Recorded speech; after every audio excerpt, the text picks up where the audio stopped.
नमस्कार दोस्तों, आज मैं आप सभी के लिए लेकर आया हूँ सैनिटाइज़र। आज हमारे देश में बहुत ज़्यादा सैनिटाइज़र का उपयोग किया जा रहा है। सभी नहा रहे हैं सैनिटाइज़र से। तो उम्मीद करता हूँ आप लोगों को मेरा वीडियो पसंद आएगा। आगे आइए, आपको देखने के लिए बहुत सारे फैक्ट्स के साथ आज लेकर आया हूँ मैं सैनिटाइज़र मतलब आज लोगों ने इसे साबुन के जैसे हमें नहाना है वैसे यूज़ किए जा रहे हैं। लेकिन हमें ये तक नहीं समझ में आता है कि हम तर्कवादी सोच क्यों नहीं रखते हैं। अगर हमें सैनिटाइज़र यूज़ करने का कहा गया तो इसका मतलब ये नहीं कि हम इसे दिन भर हर आधा घंटे में, हर 5 मिनट में हम नहा रहे हैं, जबकि हमारे आसपास कोई नहीं है। उसके बाद भी हम किसी को नहीं भी टच कर रहे हैं, फिर भी हम सैनिटाइज़र से नहा रहे हैं। तो ये क्या है? ये थोड़ा सा मुझे सही नहीं समझ में आता है। तो दोस्तों, मैं आपसे पूछना चाहूँगा, आप खुद से पूछिए एक पल के लिए, क्या हमारा सैनिटाइज़र को लगातार इस टाइप से उपयोग करना सही है? मैं आपको फैक्ट्स की ओर आगे लेकर चलता हूँ। आप देखिए, मैं आपको बहुत ही बारीकी से आज बताऊंगा सैनिटाइज़र के बारे में। इसे कब यूज़ किया जाता है, ये होता क्या है। सबसे पहले तो मैं बात करूंगा, सबसे पहले दोस्तों हम बात करें सैनिटाइज़र की, तो सैनिटाइज़र तब यूज़ किया जाता है, तब उपयोग किया जाता है जब हमारे पास साबुन और पानी की कमी हो या हो ही ना। उस कंडीशन में हम सैनिटाइज़र का उपयोग करते हैं। लेकिन आज हो क्या रहा है, हमारा युवा सैनिटाइज़र को हर 5 मिनट में उपयोग कर रहा है, जबकि ये हमारे लिए बहुत ही परेशानी वाला सबब बन सकता है। तो दोस्तों संभल जाइए। जो मैं आप लोगों को सचेत करना चाहता हूँ, हमें तभी यूज़ करना है जब साबुन या पानी ना हो या बिल्कुल कम हो। हम बहुत सारी तकलीफ़ें हमारी जो जनता है उसे देखने को मिल रही है। तो हम बात करते हैं, एक्सपर्ट की माने तो बाज़ार में उपलब्ध 70% हैंड सैनिटाइज़र जो है वो सुरक्षित नहीं है। और क्योंकि इसमें जो स्प्रिंट मिलाया जाता है वो स्किन की एलर्जी को या त्वचा की जो एलर्जी है उसको बढ़ावा दे रहा है। आगे हम बात करते हैं, ये हमारे माइक्रोबायोम पर भी बुरा प्रभाव डाल रहा है। आप देखेंगे, माइक्रोबायोम मतलब हमारे जो शरीर में पाए जाने वाले सकारात्मक बैक्टीरिया होते हैं। दोस्तों मैं आपको बता दूं, हमारे शरीर में 2 टाइप के बैक्टीरिया पाए जाते हैं, एक सकारात्मक और दूसरे नकारात्मक। जब हम केमिकल का बहुत ज़्यादा उपयोग करते हैं, रसायन का बहुत ज़्यादा उपयोग करते हैं, तो उस कंडीशन में हमारे शरीर के जो सकारात्मक बैक्टीरिया हैं, सकारात्मक कीटाणु हैं, वो भी परेशान हो जाते हैं और एक टाइम बाद दम तोड़ देते हैं, मर जाते हैं। तो दोस्तों मैं उम्मीद करता हूँ आप लोग इसका उपयोग करेंगे, लेकिन बिल्कुल सावधानी के साथ। इसके लिए मैं आपको आगे बताता जा रहा हूँ क्या क्या इससे परेशानियाँ हो रही हैं। आपका इसे ज़्यादा से ज़्यादा उपयोग करना सही नहीं है। जब ज़रूरत पड़ती है तभी यूज़ करें। जब आप किसी को ऐसा कहें, किसी को आप टच कर रहे हैं, किसी को छू रहे हैं, कोई ऐसा संदिग्ध व्यक्ति जिसे देखकर ऐसा लगता है कि ये बहुत ज़्यादा सर्दी वाला, बहुत ज़्यादा खांसी वाला है, तभी उपयोग करें। और वैसे मैं ये सोचता हूँ कि आपको तब यूज़ करना चाहिए जब आप भीड़ भाड़ वाले एरिया में हैं, तब आप ज़्यादातर इसे यूज़ करें, लेकिन बहुत ज़्यादा नहीं। हमारी स्किन की बाहरी परतें हो सकती हैं खराब, ये बिल्कुल हमारे एक्सपर्ट्स ने बताया, हमारे डॉक्टर्स ने सचेता है, हमें कहा है।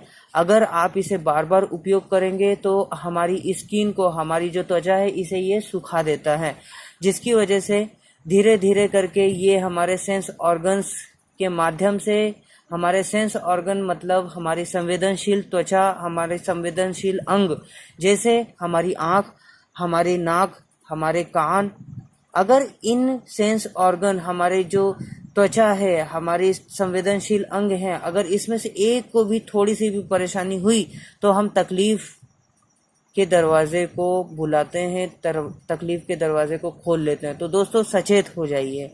आगे बढ़ते हैं। इसमें जो अभी खुशबू के लिए उपयोग किया जा रहा है, फैथलेट्स, जो केमिकल है, जो रसायन है, मैं उम्मीद करता हूं दोस्तों आप समझ रहे होंगे। फैथलेट्स, अगर हम सैनिटाइज़र उपयोग करने जाते हैं तो हम ध्यान रखें कि हमें खुशबू वाले सैनिटाइज़र से बचना है, क्योंकि दोस्तों खुशबू उत्पन्न करने के लिए भी सामने वाला मेहनत तो करेगा, और जब डिमांड जहाँ पर ज़्यादा हो और तैयारी करने की सुविधाएं कम हो तो उस दौरान मिलावट के चांसेस बढ़ जाते हैं। आप भी बहुत अच्छे से जानते हैं। आपको एक प्रैक्टिकल एग्जांपल देता हूं। जब आपके पास 1 लीटर दूध हो और आपसे खरीदने वाले 100 लोग हों तो आप उसमें डेफिनेटली पानी तो मिलाएंगे दोस्तों। तो मुझे ये बताइए, आज से पहले सैनिटाइजर को कौन जानता था? सैनिटाइजर एकदम से डिमांड में आया, मांग इसकी बढ़ी और इसकी पूर्ति करने की उम्मीदें कम हुई। लेकिन आप ये बताइए, इतनी जल्दी इतने सारे सैनिटाइजर उपलब्धि की ओर हैं, बहुत सारे मार्केट में आ गए हैं, क्या ये सभी सुरक्षित है? आप खुद एक तर्कवादी विचारधारा की ओर आगे बढ़िए और खुद से पूछिए। तो दोस्तों आगे बढ़ते हैं। आप इसमें जो उपयोग किया जाने वाला फैटलेट्स है, इसे हमें नुकसान क्या हो रहा है? तो इससे लीवर, किडनी, हमारे फेफड़े, हमारे जो प्रजनन तंत्र हैं, जो हमारी माताएं बहनें जो उपयोग कर रही हैं, क्योंकि इनके अंग बहुत ज़्यादा संवेदनशील होते हैं, ये तो बहुत ज़्यादा अपनी संवेदनशील अंगों को बचाए रखें दोस्तों। तो इन पर बहुत ज़्यादा नकारात्मक प्रभाव पड़ता है, जिससे होता क्या है, हमारी रोग प्रतिरोधक क्षमता पर बहुत ज़्यादा प्रभाव पड़ता है। आज आपको देखने को मिलेगा, आप जब भी मार्केट में जाते हैं तो हमें ये कहा जाता है, हमारे डॉक्टर्स भी कहते हैं कि सबसे ज़्यादा ज़रूरत है हमें अपने इम्यूनिटी सिस्टम को बढ़ाने की, हमारी रोग प्रतिरोधक क्षमता को बढ़ाने की। मार्केट में आज जो भी दवाएं उपलब्ध हैं वो सभी इम्यूनिटी सिस्टम को बूस्ट करने वाली, हमारी रोग प्रतिरोधक क्षमता को बढ़ाने वाली दवाएं उपलब्ध कराई क्यों जा रही? क्योंकि जिस व्यक्ति की रोग प्रतिरोधक क्षमता मजबूत है वो दुनिया में किसी भी रोग से बड़ी ही आसानी से लड़ सकता है। आप समझ रहे होंगे जो मैं बोलना चाहता हूँ। इसलिए दोस्तों आप देसी हो जाएं, बहुत ज़्यादा आधुनिकता की ओर न बढ़ें तो लेकिन सावधानी के साथ। घर पर किसी से भी मिलने के समय आप सैनिटाइजर का उपयोग कर सकते हैं। जब आपसे कोई मिल ही नहीं रहा है तब भी आप इससे नहाए जा रहे हैं तो दोस्तों यह आपके लिए गंभीर नुकसान लेकर आ सकता है, गंभीर बीमारियों को अपने साथ लेकर आ सकता है। तो दोस्तों संभल जाइए।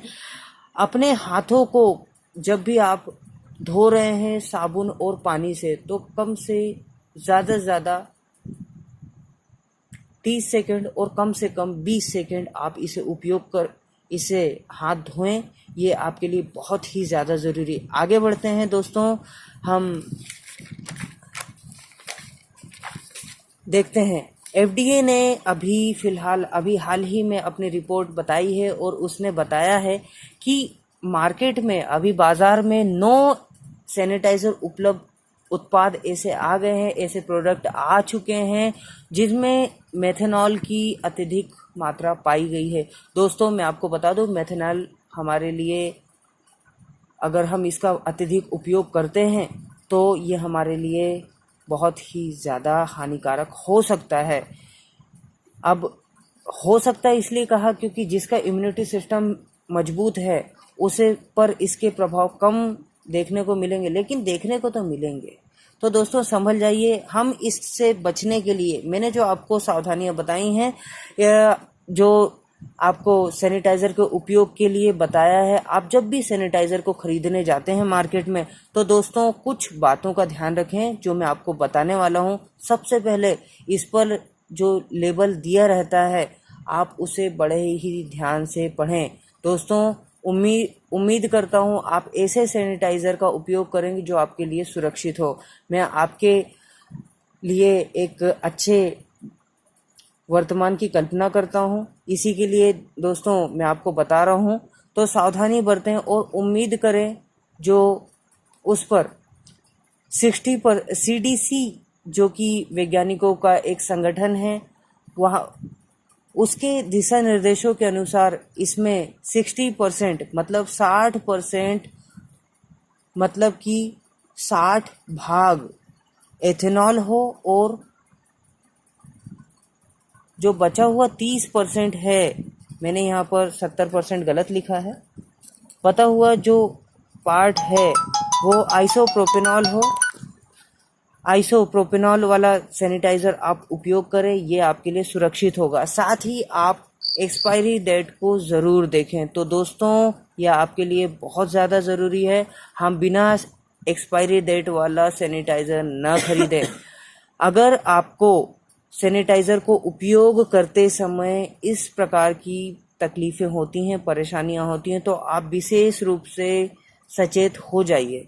आपको अगर सैनिटाइज़र का लगातार उपयोग करने के बाद आपकी स्किन सूखने लगे या आपको खुजलाहट होती है, जी मचलाता है, जी मिचलाना मतलब आपको उल्टी जैसा महसूस होता है, आपकी चेतना में कमी होती है, मतलब आपकी आंखों पर इसका नकारात्मक प्रभाव देखने को मिलता है, या थकान या कमजोरी आपको लगातार देखने को मिलती है, तो उस कंडीशन में दोस्तों सचेत हो जाइए और अपने डॉक्टर के पास ज़रूर परामर्श लेने जाएं।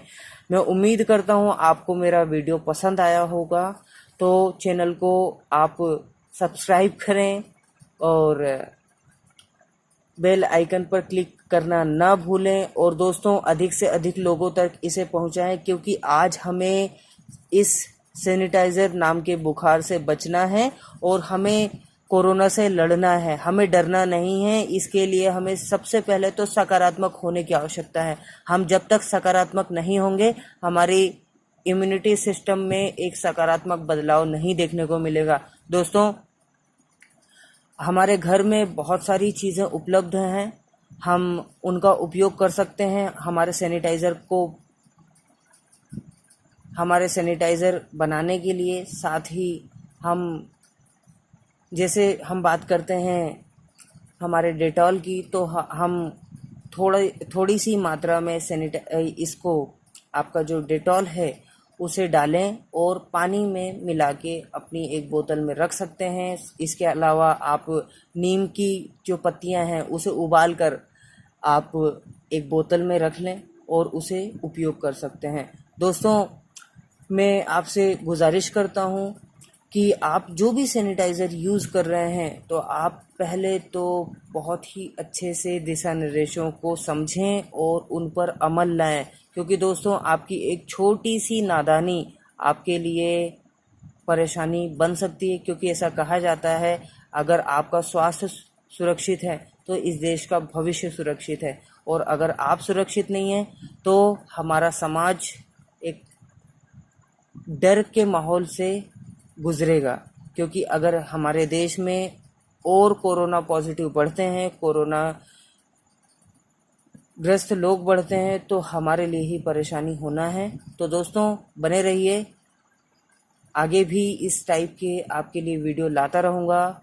आपके लिए राजकुमार कोटारिया हमेशा एक सामाजिक दायित्व को निभाने वाले व्यक्ति के रूप में उपस्थित रहेगा। दोस्तों, डिस्क्रिप्शन में बहुत कुछ इन्फॉर्मेशन दी रहती हैं, आप उसे भी पढ़ें तो आपको समझ में आएगा कि हाँ, हमें कुछ और करना चाहिए। बहुत सारी बातें हैं, बहुत कुछ डिस्कस करना है। तो दोस्तों, यही मैं अपनी ज़ुबान को विराम देता हूँ। शेयर करें, लाइक करें, कमेंट करें और कमेंट में जय हिंद लिखना ना भूलें। और अगर आपको कोई बात ऐसी लगती है कि जो गलत है या अनऑथराइज्ड है, तो दोस्तों ज़रूर बताएं, क्योंकि मैं भी बहुत सारा मटेरियल आपके लिए लाता हूँ। हो सकता है कहीं मिस्टेक हो, लेकिन हाँ, अगर कोई मिस्टेक होती तो बताएं ज़रूर, क्योंकि दोस्तों गलतियां सभी से होती हैं, लेकिन सुधार आवश्यक है। जय हिंद, जय भारत।